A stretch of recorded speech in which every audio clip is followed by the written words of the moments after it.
Em nome do Pai, do Filho e do Espírito Santo.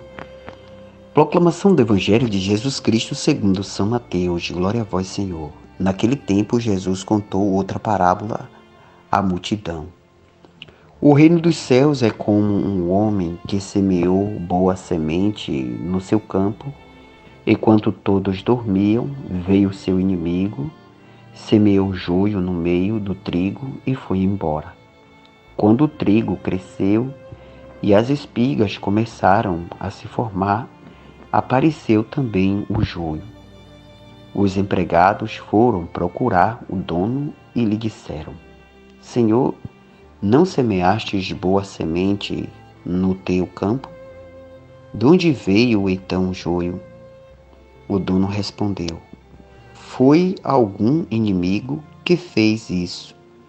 Os empregados lhe perguntaram: Queres que vamos arrancar o joio? O dono respondeu: Não, pode acontecer que arrancando o joio, arranqueis também o trigo.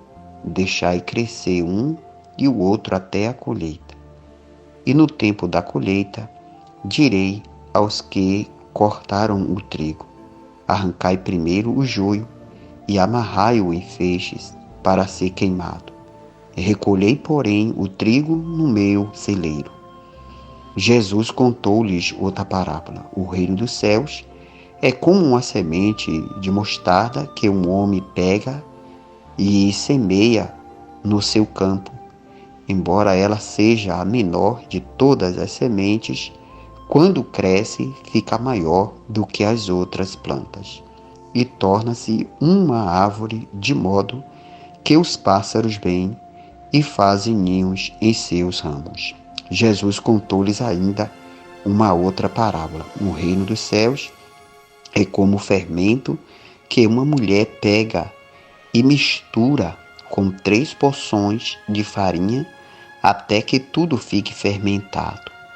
Tudo isso Jesus falava em parábolas às multidões. Nada lhe falava sem usar parábolas, para se cumprir o que foi dito pelo profeta. Abrirei a boca para falar em parábolas. Vou proclamar coisas escondidas desde a criação do mundo.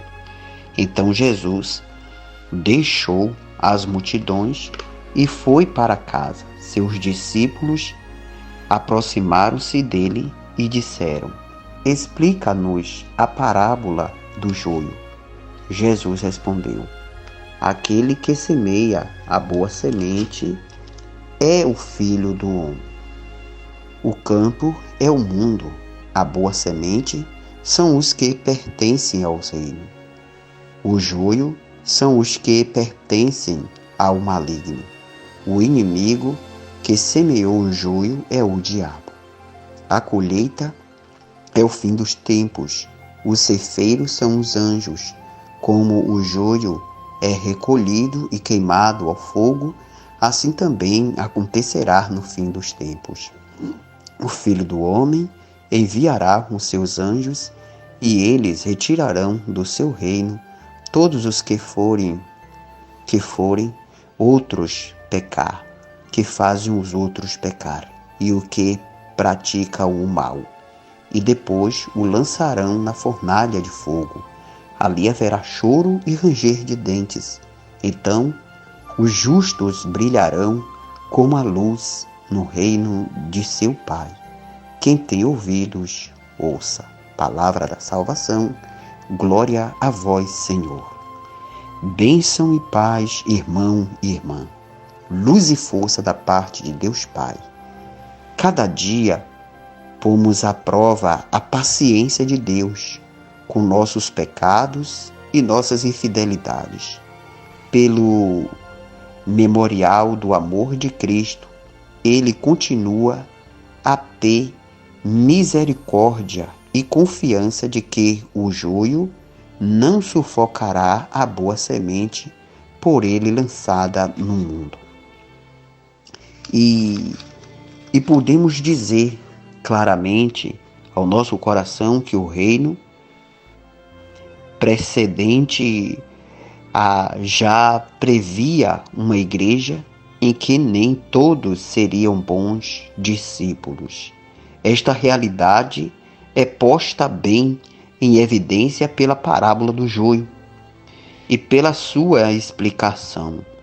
Diante desta situação, que nada tem de bonito, estar de um lado a paciência de Deus, o dono do campo, e de outro a impaciência dos servos. Qual das duas opera a salvação? Sem dúvida, a paciência de Deus. A primeira leitura, ele sabe que esta situação não põe em perigo o bom êxito do reino.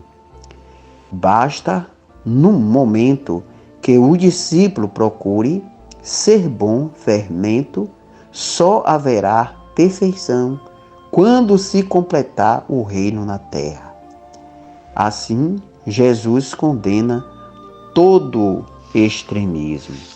E podemos claramente assim afirmar, irmãos e irmãs, uma tendência natural dos homens do tempo moderno é a de dividir a humanidade em duas grandes categorias, os bons de um lado e os maus de outro. Esta tendência exige também no plano religioso. Invocamos bênçãos sobre nós mesmos e sobre nossa família, nossa nação, e maldições caiam sobre os outros, os inimigos, os que se opõem a nós, os nossos inimigos. Que Deus abençoe a você, abençoe sua casa, abençoe sua vida, abençoe seus projetos, seus sonhos, seus estudos, que nada de mal te aconteça, mas que as bênçãos e as graças de Deus te favoreça. Pai, Filho e Espírito Santo, Deus esteja com você.